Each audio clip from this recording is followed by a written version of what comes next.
दोस्तों नमस्कार, आप सभी का स्वागत है। आज इस वीडियो में मैं आपको बताऊंगा सामाजिक विज्ञान कक्षा 9वीं की वार्षिक परीक्षा का पेपर।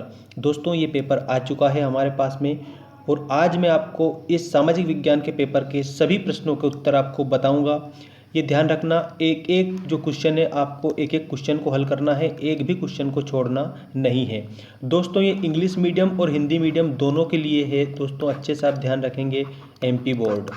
तो दोस्तों चलिए स्टार्ट करते हैं। स्टार्ट करने से पहले मैं आपसे एक रिक्वेस्ट करना चाहता हूं कि यदि आपने चैनल को सब्सक्राइब नहीं किया है तो जल्दी से इस चैनल को सब्सक्राइब कर लीजिए, क्योंकि आपको हर विषय के पेपर हमारे इस चैनल पर मिल जाएंगे। ठीक है, और आज हम आपके लिए लेकर आ गए हैं सामाजिक विज्ञान। याद रखें कक्षा 9वीं अच्छी तरह से आपको याद करके, और जितने भी क्वेश्चन है इसमें मैं सारे क्वेश्चन का आंसर भी बताऊंगा, देख लेना। हिंदी और अंग्रेजी दोनों वर्जन में है ये। सभी प्रश्न हल करना अनिवार्य है। ये वस्तुनिष्ठ प्रश्न भी देख सकते हैं और देख लीजिए इसमें निर्देश जो दे रखे हैं ना दोस्तों, इन निर्देश के आधार पर ही आपको पूरा पेपर हल करना है। निर्देश आपको अच्छे से पढ़ने हैं और उसके बाद में पेपर को हल करना है। देखिए मैं निर्देश जल्दी से बता देता हूँ, उसके बाद में क्वेश्चन और आंसर दोनों बताऊँगा। सभी प्रश्न हल करना अनिवार्य है। 1 से 5 तक वस्तुनिष्ठ, 6 से 10 तक लघु उत्तरीय और 11 से 14 तक भी लघु उत्तरीय प्रश्न है जो 3 अंक के हैं। और उसके बाद में देख लीजिए 15 से 21 तक दीर्घ उत्तरीय है और 22 से 26 तक निबंधात्मक प्रश्न है। ठीक है, चलिए दोस्तों स्टार्ट करते हैं सही विकल्प से। और आपका जो सही विकल्प है, ये सबसे पहला सही विकल्प आपके सामने आ चुका है। पहला सही विकल्प देख लीजिए। पहला सही विकल्प में क्या है? कर्क रेखा निम्न में से किस राज्य से होकर गुजरती है? तो आपको 4 ऑप्शन दिए हैं, पंजाब, आंध्र प्रदेश, तमिलनाडु और मध्य प्रदेश। तो जो कर्क रेखा है वो मध्य प्रदेश से होकर गुजरती है, तो घ वाला ऑप्शन हमारा करेक्ट हो जाएगा। याद रखेंगे आप, मध्य प्रदेश आप में इसमें लिख कर आएंगे। ठीक है, मध्य प्रदेश। हाँ, अगला देखिए। अगला है दोस्तों आपका उत्तर भारत के विशाल मैदान में पाई जाने वाली मिट्टी है। उत्तर भारत के विशाल मैदान में पाई जाने वाली कौन सी मिट्टी है? तो डायरेक्टली मैं आपको आंसर बता रहा हूँ, का वाला आंसर आप लगाएंगे, जलोढ़ मिट्टी। कौन सी मिट्टी है? जलोढ़ मिट्टी। ठीक है, जलोढ़ मिट्टी आप इसमें उत्तर लिखेंगे। इसके बाद में तीसरा देखिए, रूस की संसद का नाम है। दोस्तों रूस की जो संसद है ना, उसका नाम आपको इसमें बताना है। तो रूस की संसद का नाम दोस्तों क्या है? ड्यूमा। मतलब कि गा वाला आंसर आप इसमें करेक्ट करेंगे। ये मैं यहाँ पर भी लिख देता हूँ। ठीक है, रूस की संसद का नाम है दोस्तों ड्यूमा। अगला देखिए, भारत की संसद के दोनों सदनों के नाम हैं। तो भारत की जो संसद है उसके दोनों सदनों के जो नाम है वो है दोस्तों लोकसभा और राज्यसभा। का वाला उत्तर इसमें आप करेक्ट करेंगे। ठीक है, एक का तो नाम है लोकसभा, ठीक है, और एक का है राज्यसभा। लोकसभा, राज्यसभा भारत की संसद के ये 2 सदनों के नाम हो गए। और इसके बाद में अगला देख लीजिए दोस्तों। अगला क्या है? ये आपका 5वां है। ये निर्धनता मापदंड के अनुसार ग्रामीण क्षेत्रों में प्रति व्यक्ति प्रतिदिन कैलोरी उपभोग किया जाना चाहिए। निर्धनता मापदंड के अनुसार। ठीक है, और इंग्लिश मीडियम वाले के लिए भी अंग्रेजी में दिया गया है, according to the poverty criteria calories that should be consumed in rural areas per person per day is. ठीक है, तो दोस्तों इसमें आपको अच्छे से याद रखना है कि जो 5वां है इसमें क्या आएगा? 2400 आएगा, जो कि हमारे ऑप्शन नंबर बी में दे रखा है, मतलब कि ऑप्शन नंबर ख में दे रखा है। ये 2400 आप इसमें हल करेंगे, करेक्ट आप इसमें लिख कर आएंगे। 2400 कितना लिखेंगे? 2400 आप इसमें लिख देंगे। ठीक है, जो कि ऑप्शन नंबर ख में दे रखा है, निर्धनता मापदंड के अनुसार ग्रामीण क्षेत्रों में प्रति व्यक्ति प्रतिदिन कैलोरी उपभोग किया जाती है। ठीक है, अब हम अगला देख लेते हैं। दिए गए विकल्पों में से सही विकल्प आपको चुनकर लिखना है। अब सही विकल्प मतलब कि रिक्त स्थान है, ये सही विकल्प वाले रिक्त स्थान। लक्षद्वीप खालिस्तान से बना है। दोस्तों लक्षद्वीप किससे बना है? तो यहाँ पर आप लिखेंगे प्रवाल से बना है। किससे बना है? ये प्रवाल से बना है। इसको प्रवाल भित्ति बोला जाता है दोस्तों, एक ही प्रकार का जीव है ये। ठीक है, इससे क्या बन गए? लक्षद्वीप बन गए, जिसको क्या बोला जाता है? प्रवाल भित्ति द्वीप भी बोला जाता है। तो ये पहला है ना, लक्षद्वीप किससे बना है? प्रवाल से बना है। इसमें आप इस तरह से लिखेंगे। और अगला देख लीजिए, सुंदरवन डेल्टा खालिस्तान वन पाए जाते हैं। सुंदरवन डेल्टा में किस प्रकार के वन पाए जाते हैं? तो दोस्तों इसमें आपको लिखना है मैंग्रोव वन पाए जाते हैं। कौन से वन पाए जाते हैं? मैंग्रोव। ठीक है, अगला देखिए, हिटलर का जन्म खालिस्तान में हुआ। तो हिटलर का जन्म कहाँ पर हुआ? तो उसमें आप बताएंगे ऑस्ट्रिया में। ये आप इसमें लिख देंगे ऑस्ट्रिया। इसके बाद में नेक्स्ट देखिए, नेल्सन मंडेला ने दक्षिण अफ्रीका में खालिस्तान के खिलाफ आंदोलन किया था। तो दोस्तों नेल्सन मंडेला ने दक्षिण अफ्रीका में किसके खिलाफ आंदोलन किया था? गोरों के प्रभुत्व। ठीक है, तो इसमें आप लिखेंगे गोरों के प्रभुत्व। खालिस्तान में क्या लिखेंगे? चौथे खालिस्तान में देख लीजिए, गोरों के प्रभुत्व। गोरों के प्रभुत्व के खिलाफ नेल्सन मंडेला ने दक्षिण अफ्रीका में क्या किया था? आंदोलन किया था। और अगला देखिए, लास्ट खालिस्तान है ये। अमूल डेयरी भारत के किस राज्य में स्थित है? खालिस्तान राज्य में स्थित है। तो दोस्तों अमूल डेयरी भारत के कौन से राज्य में? तो आपको याद रखना है गुजरात में है। कहाँ पर है? गुजरात। तो यहाँ पर आप गुजरात लिख देंगे। ये आपके खालिस्तान हो चुके हैं। अब इन खालिस्तान के बाद में हम देखेंगे सत्य असत्य लिखिए। ठीक है, देख सकते हैं क्वेश्चन नंबर 3, सत्य असत्य लिखिए। सबसे पहला देखिए, दोआब का अर्थ नदी की प्रारंभिक अवस्था से है। तो दोस्तों ये असत्य है, मतलब पहला आपको क्या लिखना है? असत्य। पहला असत्य है। दूसरा देखिए, अक्टूबर 1917 की क्रांति, अक्टूबर 1917 की क्रांति का संबंध रूस से है। तो ये बिल्कुल क्या है? सत्य। इसमें आप लिखेंगे सत्य। ठीक है, इसके बाद में अगला देखिए, संविधान सभा में ऐसे अनेक सदस्य थे जो कांग्रेसी नहीं थे। तो दोस्तों ये भी आपका क्या है? सत्य है। तीसरा भी क्या है? तीसरा सत्य है दोस्तों। तीसरे में आप लिखेंगे सत्य। इसके बाद में नेक्स्ट देखिए, किसी देश में कानून लाने का अधिकार संसद को है। किसी देश में कानून लाने का अधिकार संसद को है। तो ये बिल्कुल सही है दोस्तों, क्योंकि जो संसद होती है ना, वो संसद क्या होती है? कानून निर्मात्री संस्था होती है। तो हम इसमें क्या लिखेंगे? सत्य लिखेंगे। चौथे में सत्य लिखेंगे, है ना, क्योंकि कानून का जो लाया जाना किसके द्वारा होता है? संसद के द्वारा ही होता है। रोजगार गारंटी अधिनियम कार्यक्रम वर्ष 2004 में शुरू हुआ है। तो ये गलत है दोस्तों। ठीक है, तो इसमें आप असत्य लिखेंगे। क्या लिखेंगे? असत्य। ये आपके सत्य और असत्य कंप्लीट हो गए हैं। ठीक है, ये देख सकते हैं सत्य और असत्य कंप्लीट हो चुके हैं। अब इनके बाद में निम्नलिखित प्रश्नों के एक वाक्य में उत्तर आपको देना है। ये प्रश्न है, इनके कितने वाक्य में? एक वाक्य में आपको उत्तर देना है। पहला देखिए, किस नदी को दक्षिण भारत की गंगा के नाम से जाना जाता है? तो दोस्तों दक्षिण भारत की जो गंगा है वो कहा जाता है गोदावरी नदी को। गोदावरी नदी, इसको दक्षिण भारत की गंगा कहा जाता है। दोस्तों चैनल को सब्सक्राइब जरूर कर लेना। रेड कलर में लिखा हुआ है सब्सक्राइब, उसको दबा देना और बेल आइकन प्रेस कर देना ताकि नोटिफिकेशन मिलते रहे आपको। चलिए दूसरा देख लेते हैं, हिटलर की कौन सी विचारधारा ने उसे विश्व में प्रसिद्ध किया था? हिटलर की कौन सी विचारधारा ने उसे विश्व में प्रसिद्ध किया था? तो इसमें आपको लिखना है दोस्तों नाजीवादी विचारधारा। दूसरे में आप लिखेंगे नाजीवादी विचारधारा।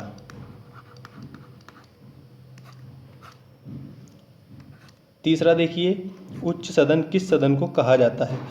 जो उच्च सदन है ना दोस्तों, वो किस सदन को कहा जाता है? तो इसके उत्तर में आप लिखेंगे, अच्छा इसका उत्तर मैं लिख देता हूँ अच्छे से, उच्च सदन किसे कहा जाता है? ये तीसरे क्वेश्चन का उत्तर है दोस्तों। उच्च सदन कहा जाता है राज्यसभा को। राज्यसभा, राज्यसभा को उच्च सदन कहा जाता है। इसके बाद में नेक्स्ट देख लीजिए, ग्रामीण क्षेत्रों में पाई जाने वाली कोई दो बेरोजगारी के प्रकार लिखिए। तो दो बेरोजगारी है, एक तो है दोस्तों प्रच्छन्न बेरोजगारी, प्रच्छन्न बेरोजगारी है एक, और एक आप लिख देना मौसमी बेरोजगारी। ठीक है दोस्तों, ये दोनों आपके करेक्ट आंसर हो गए हैं। मौसमी बेरोजगारी, एक तो प्रच्छन्न बेरोजगारी पाई जाती है गाँव क्षेत्र में और मौसमी बेरोजगारी पाई जाती है। और अगला देखिए, भारत में किस प्रकार की जलवायु पाई जाती है? दोस्तों आपको ध्यान रखना है भारत में किस प्रकार की जलवायु पाई जाती है, उसमें आप लिखेंगे देख लीजिए मैं लिखकर बता रहा हूँ भारत में किस प्रकार की जलवायु पाई जाती है। तो उष्णकटिबंधीय आर्द्र और शुष्क जलवायु पाई जाती है। ये यहाँ पर इसका आंसर लिख रहा हूँ,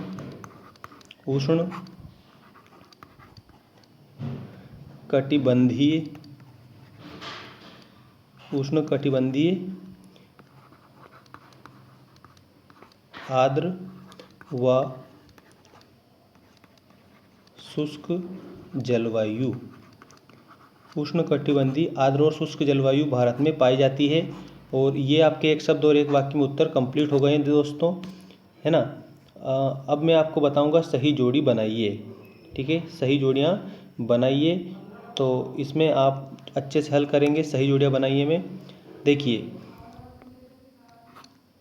लोकतांत्रिक व्यवस्था, लोकतांत्रिक व्यवस्था जो पहला दे रखा है, इसके आगे आएगा दोस्तों कायदे कानूनों का मानना। कायदे कानूनों का मानना सी में दे रखा है। अगला देखिए, सार्वभौम वयस्क मताधिकार। अच्छा, सार्वभौम वयस्क मताधिकार का अर्थ है कि वे सभी व्यक्ति जिनकी आयु कितनी है, 18 वर्ष है, वो वोट डालने के अधिकारी हो जाते हैं भारत में। ठीक है, तो इसको हम क्या कहते हैं, सार्वभौम वयस्क मताधिकार कहते हैं। तो दोस्तों इसका जो करेक्ट आंसर है ना, सार्वभौमिक वयस्क मताधिकार, उसके आगे आप लिखेंगे 18 वर्ष। ठीक है, लोकतांत्रिक व्यवस्था में तो आप कायदे कानूनों को मानना लिखेंगे। अधिक वर्षा वाले क्षेत्र, तो अधिक जो वर्षा वाले जो क्षेत्र है ना दोस्तों, उसमें आपको लिखना है सघन वन। ठीक है, सघन वन लिखना है, ये आपको ध्यान रखना है। अब इसके बाद में एक मिनट, अच्छे से आपको ध्यान रखना है दोस्तों। अधिक वर्षा वाले जो क्षेत्र है उसमें सघन वन आएगा। और पश्चिम राजस्थान, जो पश्चिम राजस्थान दे रखा है ना दोस्तों, उसमें आपको याद रखना है 60 सेंटीमीटर से कम वर्षा। ये ऑप्शन बी में दे रखा है, पश्चिम राजस्थान 60 सेंटीमीटर से कम वर्षा, 60 सेंटीमीटर से कम वर्षा, इसमें आपको लिखना है 60 सेंटीमीटर से कम वर्षा लिखना है इसमें। और अब इसके बाद में हम देख लेते हैं गंगा। ठीक है, तो गंगा को क्या कहा जाता है, तो दोस्तों 1 मिनट में इसमें बता रहा हूँ आपको। गंगा को कहा जाता है भगीरथी और गंगोत्री। ठीक है, भागीरथी भी कहा जाता है, ठीक है, और गंगोत्री भी कहा जाता है। भगीरथी और गंगोत्री, ये दोनों इसको कहा जाता है। ठीक है, तो ये आपके सही जोड़ियाँ कंप्लीट हो गई है। अब सही जोड़ियों के बाद में अब मैं आपको क्वेश्चन आंसर बता रहा हूँ, मतलब क्वेश्चन बताऊँगा दोस्तों। पूरे क्वेश्चन आप देख लेना। देखिए, पहला, जोकोबिन क्लब के सदस्य कौन थे, अथवा में है प्रवाल से आप क्या समझते हैं। तो प्रवाल एक प्रकार का समुद्री जीव होता है। ठीक है, ये आपको लिख देना है। अगला देखिए, लुई सोल्वे के समय फ्रांस की आर्थिक स्थिति कैसी थी, और इसके अथवा में क्या दिया है, इसके अथवा में दिया है 1789 की फ्रांसीसी क्रांति का तात्कालिक कारण क्या था। 8वां क्वेश्चन देखिए, सूदखोर शब्द का प्रयोग किसके लिए किया जाता था, जो सूदखोर है उसका प्रयोग किसके लिए किया जाता था। और अथवा में है नाजीवादी विचारधारा क्या थी, समझाइए। इसके बाद में नेक्स्ट क्वेश्चन देखिए आप। नेक्स्ट क्वेश्चन आपको अच्छे से हल करना है, लोकतंत्र का अर्थ बताइए। ठीक है, explain the meaning of democracy. आपको लोकतंत्र का अर्थ बताना है, तो समझ ले लोकतंत्र किसे कहते हैं, मैं बता रहा हूँ दोस्तों। ऐसा शासन जहाँ पर जनता करता धरता हो, मतलब कि कहने का अर्थ ये है कि जनता के लिए जनता द्वारा शासन ही लोकतंत्र है। और दोस्तों अंग्रेजी में एक्सप्लेन आपको इस प्रकार करना है, by the people for the people. ठीक है, और ये किसकी डेफिनेशन है, तो अब्राहम लिंकन की परिभाषा है ये। ठीक है, इसके बाद में प्रतिनिधि लोकतंत्र से आप क्या समझते हैं, ये इसके अथवा में है। संविधान से क्या आशय है, 10वां प्रश्न देखिए और इसका उत्तर भी देख लीजिए 10वें प्रश्न का। संविधान से क्या आशय है, तो इसमें आप लिखेंगे दोस्तों, किसी भी देश का शासन जिन मूलभूत नियमों एवं कानूनों के अनुसार चलाया जाता है उनके संकलित प्रलेख को संविधान कहते हैं। ये मैं यहाँ पर लिख रहा हूँ, किसी देश का शासन जिन मूलभूत नियमों एवं कानूनों के अनुसार चलाया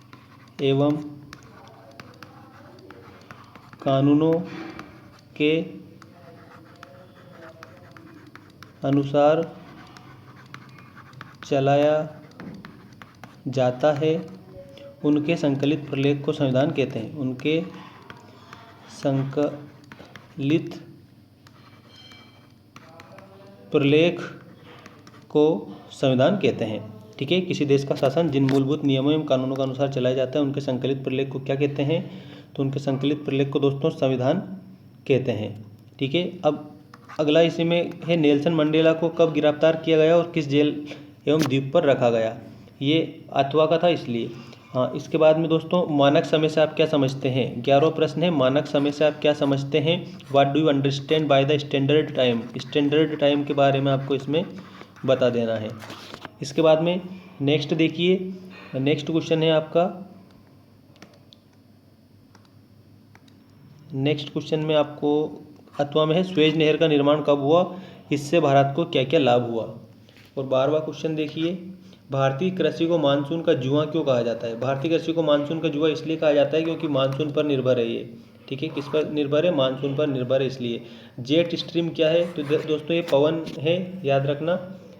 अगला देखिए, नेपोलियन के उदय को कैसा समझा जाता है, अथवा में है, फ्रांस में दास प्रथा का उन्मूलन कैसे हुआ।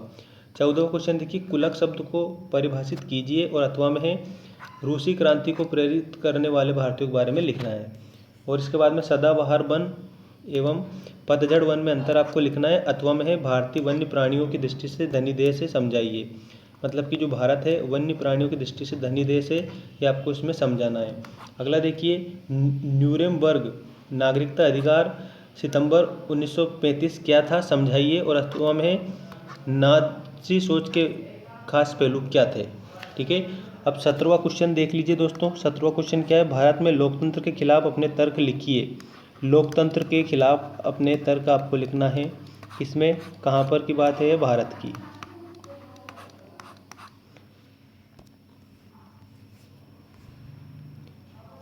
अगला क्वेश्चन देखिए, ये अथवा का है लोकतांत्रिक एवं गैर लोकतांत्रिक शासन की तुलना कीजिए। ठीक है, और अब इसके बाद में नेक्स्ट चुनावों की, मतलब कि आपको कौन सा क्वेश्चन मैं बता रहा हूँ देख लीजिए। 18वां क्वेश्चन है आपका ये, चुनावों की ज़रूरत क्यों है। जो चुनाव है ना, इसकी ज़रूरत क्यों है, describe the need of elections. इसके अथवा में चुनाव आयोग किसे कहते हैं, भारत के चुनाव आयोग के अधिकार लिखिए। और 19वां क्वेश्चन देखिए, उत्पादन का उद्देश्य क्या है, वस्तुओं एवं सेवाओं के उत्पादन के लिए आवश्यक कारकों को समझाना है। और इसके अथवा में खेती के आधुनिक एवं पारंपरिक तरीकों में कोई 4 अंतर आपको बताना है। और इसके बाद में देखिए दोस्तों, 20वां क्वेश्चन देख लीजिए, शिक्षित बेरोजगारी के लिए एक विशेष समस्या है। मतलब कि शिक्षित बेरोजगारी किसके लिए, भारत के लिए एक विशेष समस्या है। ये आपको समझाना है कि शिक्षित बेरोजगारी भारत के लिए विशेष समस्या कैसे है। भारत में मानव पूंजी निर्माण का स्तर निम्न क्यों हो रहा है, ये कारण आपको इसमें बताना है। अथवा का है ये। और नेक्स्ट देखिए, भारत में निर्धनता के क्या कारण है, निर्धनता को दूर करने के उपाय आपको बताना है। अथवा में है भारत में निर्धनता उन्मूलन, मतलब कि निर्धनता को खत्म करने के उपाय बता देना है अथवा में। इसके बाद में देख सकते हैं 22वां क्वेश्चन आपके सामने आ चुका है दोस्तों। भारत को कितने भौतिक विभागों में बांटा गया है, किसी एक का वर्णन आपको करना है। और अथवा में देख लीजिए, संक्षिप्त विवरण देना है, भारतीय तटवर्ती क्षेत्र और भारतीय द्वीप समूह। 23वां क्वेश्चन है, हिमालय तथा प्रायद्वीप नदियों की तुलना करना है और गंगा नदी तंत्र को समझाना है। ठीक है, अथवा का। 24वां क्वेश्चन देख लीजिए। 24वें क्वेश्चन में आपको क्या करना है, 24वें क्वेश्चन में आपको हल करना है दोस्तों, 18वीं सदी में फ्रांसीसी समाज की तीनों एस्टेट के बारे में लिखना है। और अथवा में है फ्रांस में क्रांति की शुरुआत किन परिस्थितियों में हुई। 25वां क्वेश्चन है, बोल्शेविकों ने अक्टूबर क्रांति के फौरन बाद कौन से परिवर्तन कर दिए थे। और इसके बाद में इसी में आप इसमें लिखेंगे अथवा में, दोनों में से एक करना रहता है। अथवा मैंने पहले ही समझा दिया था, इतना तो आप जानते ही अच्छे से। 1917 ईस्वी में जार का शासन क्यों खत्म हो गया। 26वां क्वेश्चन देखिए, लोकतंत्र ही क्यों, अपने तर्कों द्वारा विवेचना कीजिए। देखो प्रश्न क्या है, लोकतंत्र ही क्यों, 26वां प्रश्न है ये, लोकतंत्र ही क्यों, ये प्रश्न है। इसको अपने तर्क के माध्यम से आपको लिखना है, मतलब कि अपने मन से भी लिख सकते हैं इसको। Y democracy, discuss through your arguments. अथवा देखिए, इसका अथवा क्या है, लोकतंत्र की विशेषताएं लिखिए, right the characteristics of democracy. ये आपके पूरे 26 ही क्वेश्चन हो गए, जिसमें मैंने आपको मोस्टली जो क्वेश्चन मेरे को याद थे उन सभी के आंसर मैंने बता दिए। जितने भी क्वेश्चन मतलब कि उपलब्ध हो चुके हैं वो मैं सारे बता दिए। और एक बात और बता दूं, इसमें आपको ऑब्जेक्टिव टाइप सारे क्वेश्चनों का आंसर बता दिए गए हैं। और चैनल को ज़रूर सब्सक्राइब कर लेना, इस प्रकार की जो अपडेट है दोस्तों आपको मिलती रहेगी। ठीक है दोस्तों, मिलते हैं नेक्स्ट वीडियो में। Thank you.